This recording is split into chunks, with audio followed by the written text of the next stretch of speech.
수학원을 아직 듣지 않은 학생을 기준으로 조금 수업을 잡았습니다. 자, 그러면 우리 배운 학생은 좀 쉽겠지. 자, 별량의 합을 나타내는 기호에 대해서 살짝 공부를 하고 가도록 하겠습니다. 자, 별량의 합을 나타내는 기호에는 수학적인 기호에는요, 시그마라고 이렇게 생긴 기호와 인테그럴이라고 생긴 이렇게 생긴 기호가 있어요. 시그마와 인테그럴이 있습니다. 둘 다 변하는 양의 합을 나타내는 기호예요. 자, 그러면 시그마와 인테그럴은 어떤 특징이 있냐? 시그마는요, 이산적인 별량의 합을 나타내는 기호입니다. 인테그럴은요, 연속적인 별량의 합을 나타내는 기호예요.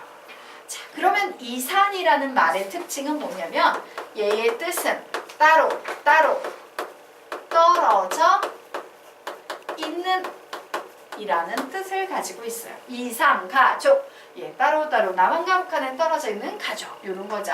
자, 연속적인이라는 말은 수학에서 이렇게 해석하면 돼요. 붙어있다라고 붙어있는으로 해석하시면 좋습니다. 그래서 수학에는 사실은요, 이 이상과 연속이 양대 큰 산맥이에요.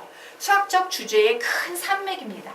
자, 그러면 따로따로 떨어져 있는 이상과 붙어있는 연속인데 뒷부분은 똑같이 얘네들이 어떤 식으로 만들어지냐면 우리가 옛날에 뵀던 수의 개념에서는 이상과 관련된 수는요, 자연수, 정수 이런 수들이 있고요. 연속과 관련된 가장 대표적인 수는 실수 이런 수가 있습니다. 자, 그러면 이 자연수, 정수와 실수의 특징은 뭐냐면요. 자, 자연수 같은 경우에는요, 1 옆에 있는 자연수를 소리내서 읽을 수 있지. 왜? 떨어져 있기 때문에 읽을 수 있어요. 1, 2, 3, 4 맞습니까? 정수도 옆에 있는 정수 읽을 수 있어? 없어? 있어요. 하지만 안타깝지만 붙어있는 실수는요, 1 옆에 붙어있는 1보다 약간 큰 실수 읽을 수 있다 없다? 없어요. 그냥 1.000000000000 이거 죽을 때까지 해도 우리는 절대 그 옆에 있는 수를 읽을 수 없어요.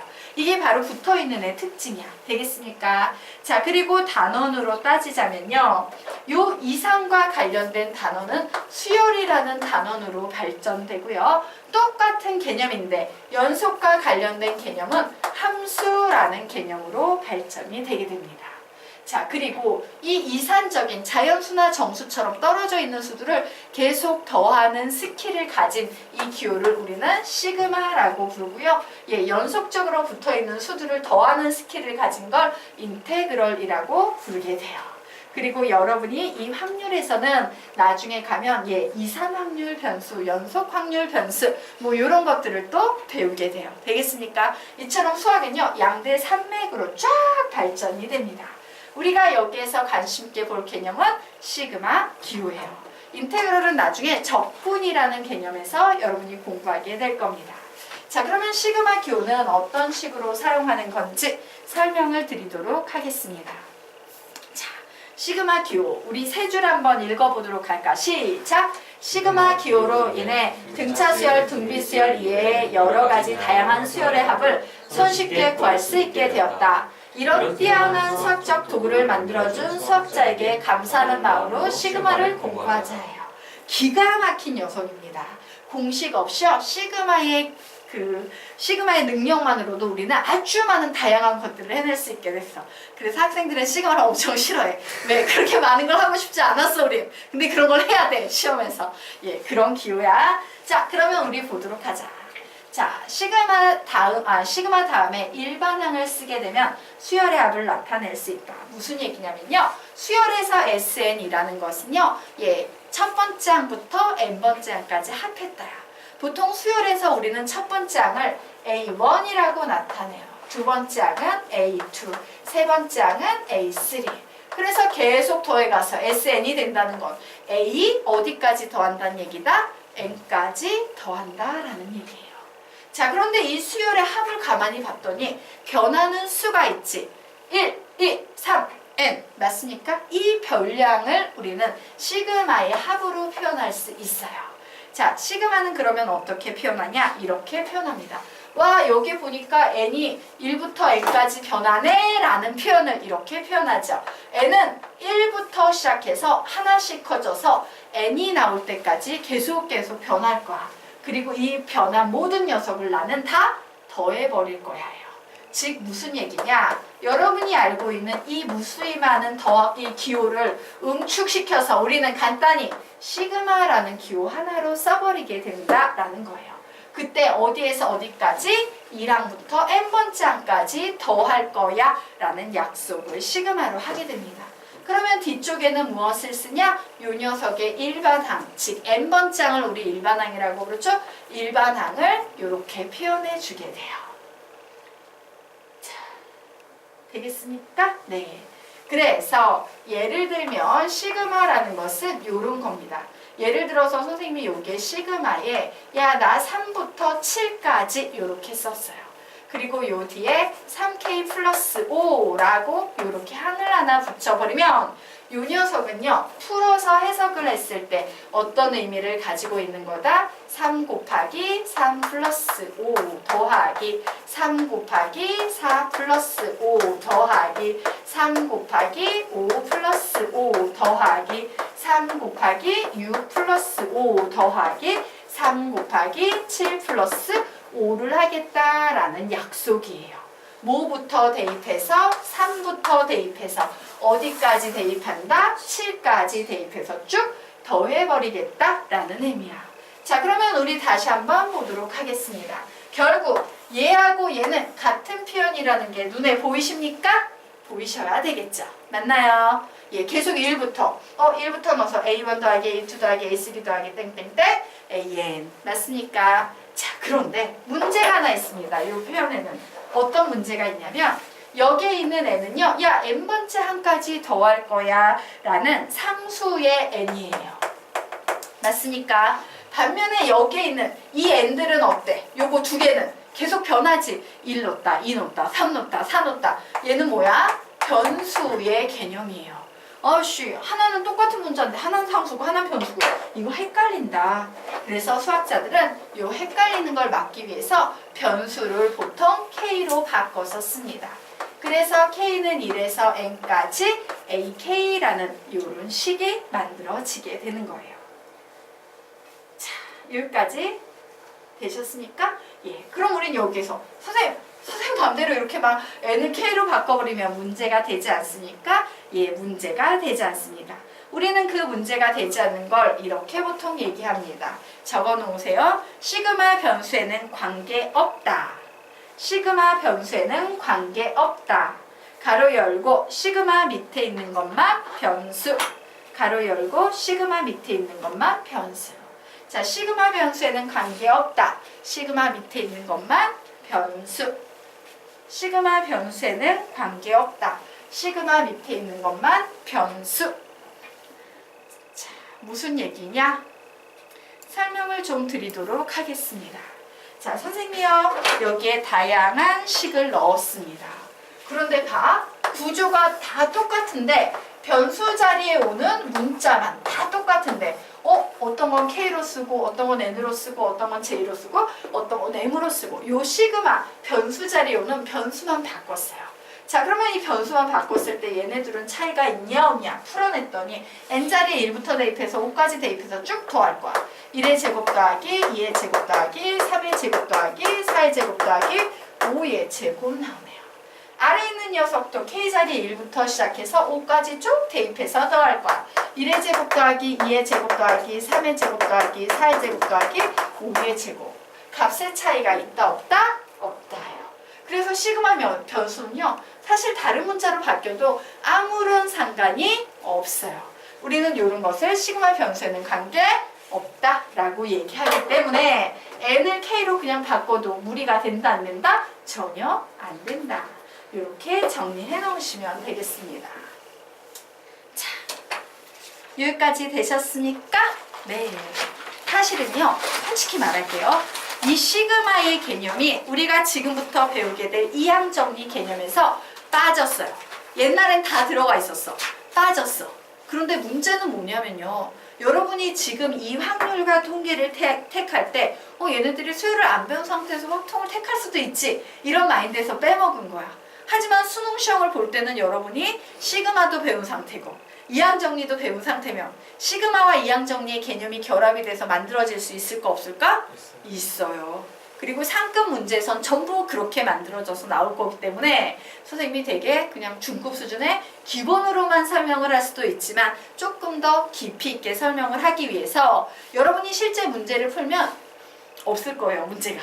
시그마와 관련된 문제가 없을 거야. 그런데 나중에 선생님이 이제 조금 더 어려운 교재로 넘어갔을 때를 대비해서 개념에 다 넣어드리는 겁니다. 알겠죠? 그래서 좀 어려워도 그냥 저런 게 있구나 들어두세요. 여러분이 지금 배우는 센 수학 수준의 교재에서는 얘네들은 들어가 있지 않아요. 알겠죠? 자, 그러면 우리 지금부터 이항정리 배워보도록 하겠습니다. 자, 이항정리의 특징 말씀드리면 처음에 배울 때 외워야 될 게 너무 많아가지고 헷갈려요. 정신이 없을 거예요. 왜? 다 비슷비슷해 보이는 것들을 쫙 외워야 돼. 그런데 얘네들은 말하건대 외울 게 많다는 건 남에게 더 어려운 거. 개념을 읽고 또 읽고 20번씩만 읽으십시오. 그러면 여러분은 갑자기 이항정리를 엄청 잘하는 사람이 돼 있을 거야. 개념집 20번 되게 중요해. 너희들의 미래가 바뀔 수도 있어. 20번을 읽는 건 되게 쉬워요. 근데 미래가 바뀔 수도 있어. 진짜 읽으십시오. 선생님은 생각난 김에 또 그 얘기 하나 해드리도록 할까요? 선생님이 막 인터넷에서 기사 읽다가 너무 놀라운 학생을 한 명 발견했어요. 그 학생요, 그 고등학교 1학년 때 345등 전교 꼴찌를 했던 학생이래요. 왜 꼴찌를 할 수밖에 없었냐면 운동선수였어요. 알지? 초등학교 때부터 운동만 하는 애들, 운동에 목숨 거는 애들, 공부를 하나도 안 한 거야. 그러다가 고등학교 1학년 때 운동을 그만두게 되면서 이제 공부를 하게 된 거야. 그런데 집이 되게 못 사는 거예요. 이 친구가 공부를 정말 열심히 하게 됐던 계기는 그 친구한테 어린 여동생이 한 명 있었는데 어느 날 여동생이 이제 엄마를 따라갔더니 엄마가 은행에서 이제 그 통장 있지? 통장을 넣어서 돈을 뽑는 걸 옆에서 같이 보게 된 거야. 그리고 충격을 받아가지고 그 여동생이 와서 오빠한테 하는 말, 오빠 우리 집에 돈이 너무 없어 이러더래. 그렇게 집이 가난한 줄 몰랐던 거야. 부모님이 어떻게든 맞춰줘서 밥은 먹여 살렸으니까. 그래서 이제 충격을 받아서 난 이제 운동도 못하는데 공부까지 못하면 집도 가난한데 내가 가진 게 뭐 안 되겠다. 나 지금부터 죽어라 공부를 해야겠다라고 생각을 한 거예요. 예, 전교 꼴찌가 이제 공부를 하기로 결심을 한 거야. 예, 이 친구 나중에 어떻게 된 줄 아세요? 전교 1등까지 올라갔어요. 수능 시험에서 몇 문제 틀렸나요? 예, 수학 2개에다가 뭔가 하나 더 틀렸어. 수학 2개에 뭔가 하나 틀려서 총 3문제 틀렸어. 너희들 알지? 수능 시험에서 3문제를 틀렸다는 것이 어떤 의미인지 너희들의 그 비 내리는 모의고사 점수표를 보면 이게 무슨 말인지 알 거예요. 맞지? 그래서 어디 갔어요? 서울대 갔어요. 대단하지 않습니까? 그런데 정말 놀라웠던 게 이 친구는 되게 비싼 가외를 할 수도 없었어. 선행을 한 것도 아니야. 이거는 솔직히 선생님 기준에선 얘가 미치지 않고는 말도 안 돼. 근데 그 미친 일을 해냈다? 이 친구 어떻게 공부한 줄 아세요? 맨 처음에는 점수를 올려야 되는데 국영수는 너무 베이스가 없으니까 따라갈 수가 없는 거야. 그래, 쉬운 암기 과목부터 올려야겠다. 이래가지고 그게 국산지 역산지 뭐 국사일 거야 아마. 뭐 그런 국산지 무슨 역사 관련이었는데요. 이거 뭐 자기가 가진 뭐 문제집도 없고 집도 가난하고 이러다 보니까 뭘 했냐면 교과서를 열심히 나는 너무 모르니까 교과서를 뺏겨야겠다 생각한 거예요. 뺏기는 거야 그냥. 몇 번 뺏긴 줄 아세요? 몇 번 뺏겼을까? 이 교과서 전체 찍어봐. 50번 뺏겼대. 교과서 책을 썼어. 50번을 뺏겼대. 이 노력으로 하니까 아무것도 모르는 아무 베이스가 없던 친구가 전교 1등이 되는 거예요. 놀랍지 않냐? 이게 인간이야. 선생님 보면서 이런 미친놈이 서울대에 가끔씩 있기는 했지만 이 정도 미친놈은 서울대 역사상 5명도 안 되는 미친놈이에요. 존경의 미친놈이라는 거야. 열정이 보이지 않냐? 교과서를 그냥 무식하게 통째로 뺏겼대. 50번. 그런데 선생님은 사실은 얘를 보면서 되게 대단하다고 느낀 게 공부를요 어설프게 잘하는 학생들의 착각이 있어요. 그 학생들의 착각은 뭐냐면 아유, 내가 공부를 머리가 되게 좋아서 공부를 요만큼 했는데 나는 이만큼의 공부를 한 것과 동일한 효과를 냈어. 난 너무 여우처럼 공부했어. 나 되게 공부 잘했다. 이래서 조금 공부하고 많은 걸 얻으려고 하는 학생들이 있어요. 이게 머리가 어설프게 좋은 학생들이야. 그래서 절대 서울대는 못 가는 학생들의 특징이에요. 근데 서울대를 가는 그 무식한 애들의 특징은 어떤 특징이냐면 그런 거 없어. 그냥 이만큼만 공부해도 될 것 같은데 그냥 몰라 나 머리 아프니까 이만큼 공부해둬요.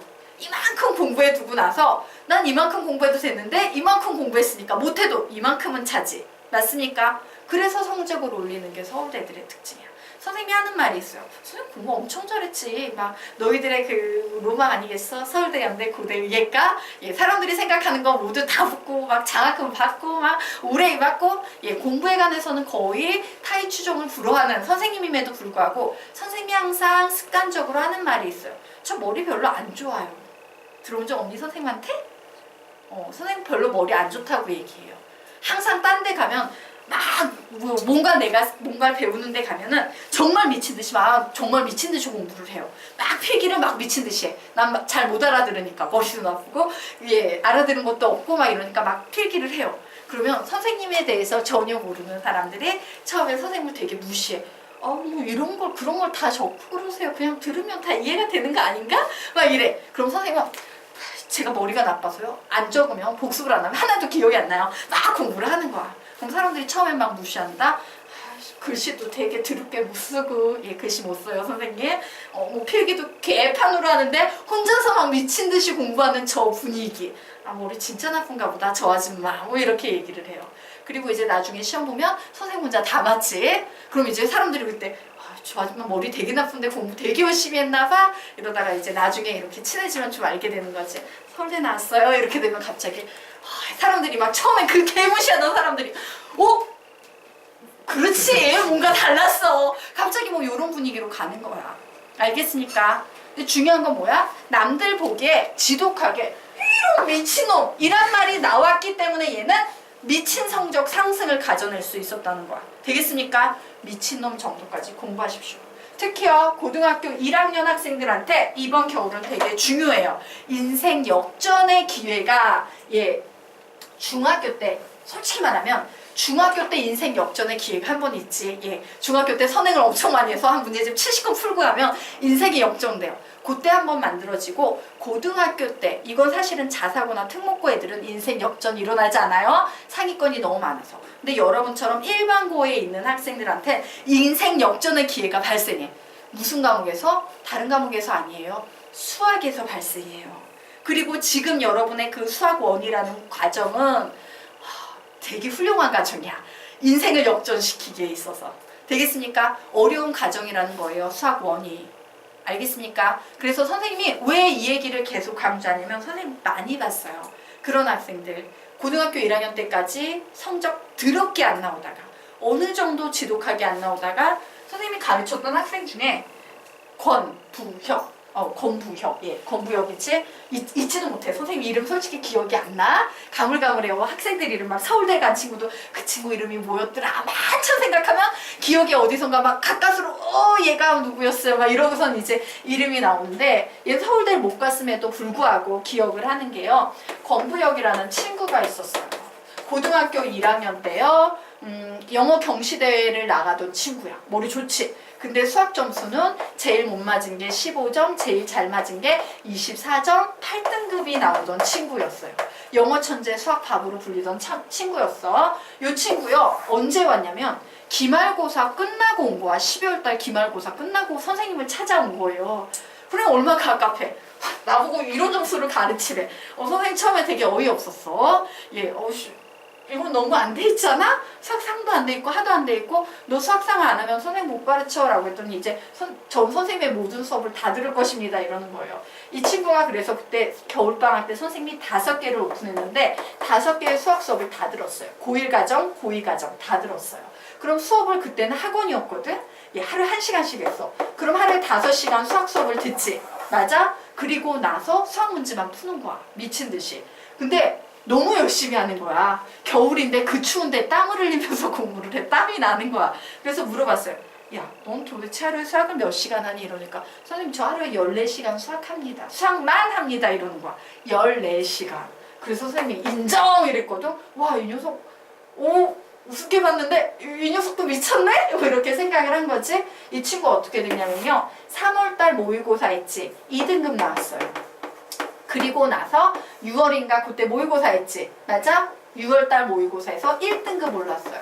그리고 계속 1등급 갔어요. 그리고 수능시험에서 수학 2문제 틀려서 역시 1등급 맞았었어요. 되겠습니까? 이런 친구도 선생님이 본 적이 있어요. 미친 거지. 그런데 되게 좋은 게 뭐다? 되게 좋은 건 수학 원이 정말 좋아요. 3월 모의고사는 솔직히 몰라. 3월 모의고사는 고1 과정이기 때문에 솔직히 모르는데 이 친구는 고1 과정도 열심히 했기 때문에 가능했던 건데 너희들은 어쨌든 내신이 더 중요하잖아? 맞아요. 내신이 중요하고 수능의 기본은 어디에서부터 시작해? 수원부터 시작하잖아. 맞습니까? 그렇게 봤을 때 엄청나게 수원은요. 학생들의 그 희비를 가리는 과정이 될 거예요. 그러면 하루에 얼만큼씩 공부해야 돼? 이 친구 14시간 공부했어? 그럼 과거에 나는 몇 시간 공부해야 될까? 난 1시간 공부해야지? 빤해요.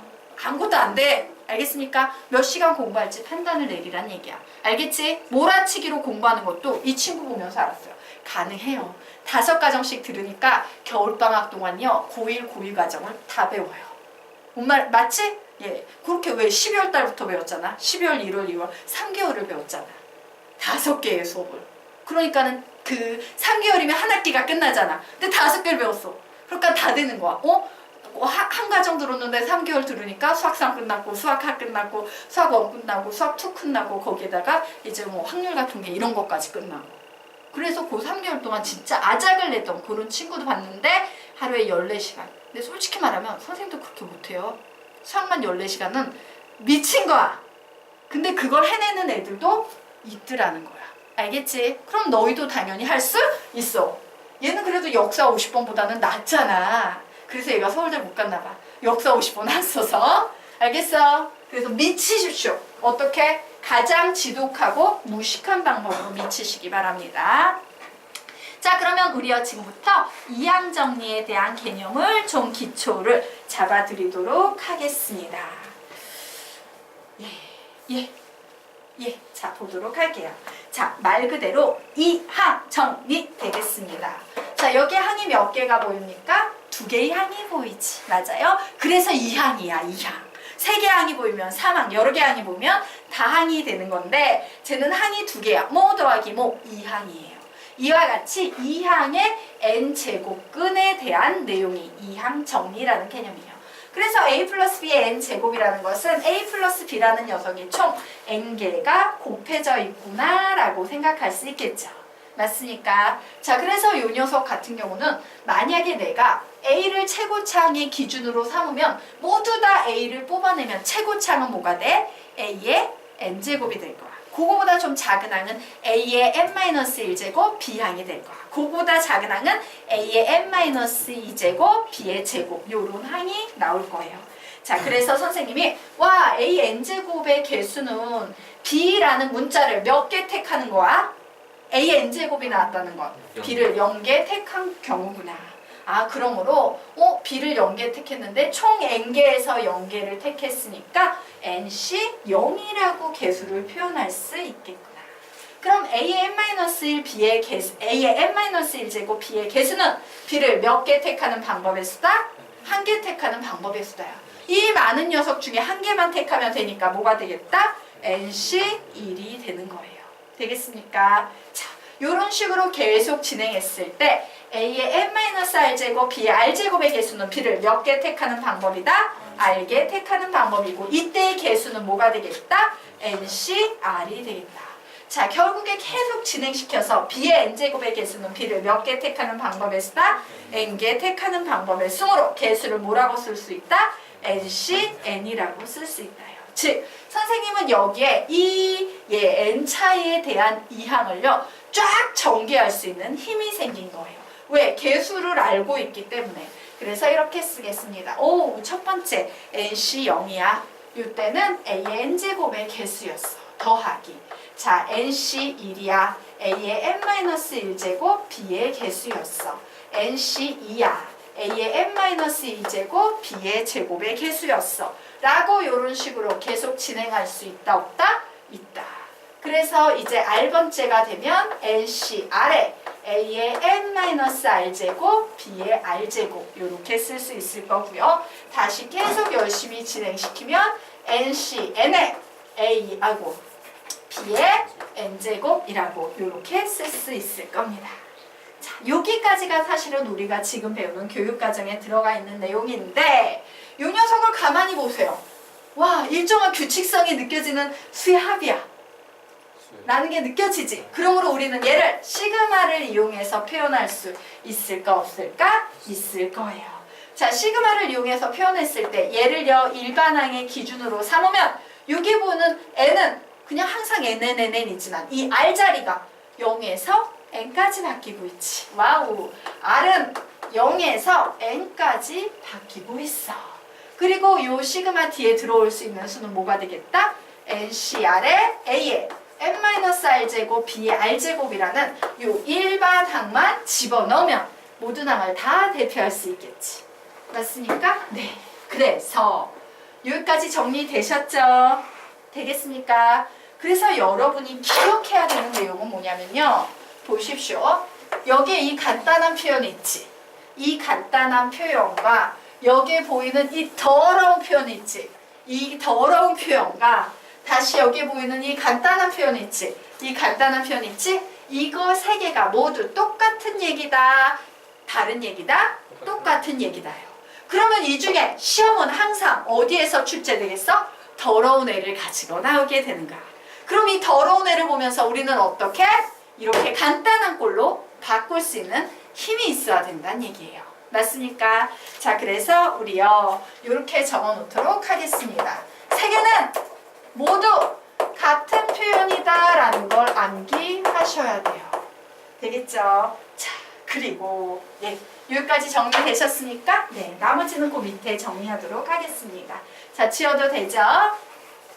요 세 개가 모두 같은 표현이다. 자, 그리고 네모 박스에서 결론 정리하도록 하겠습니다.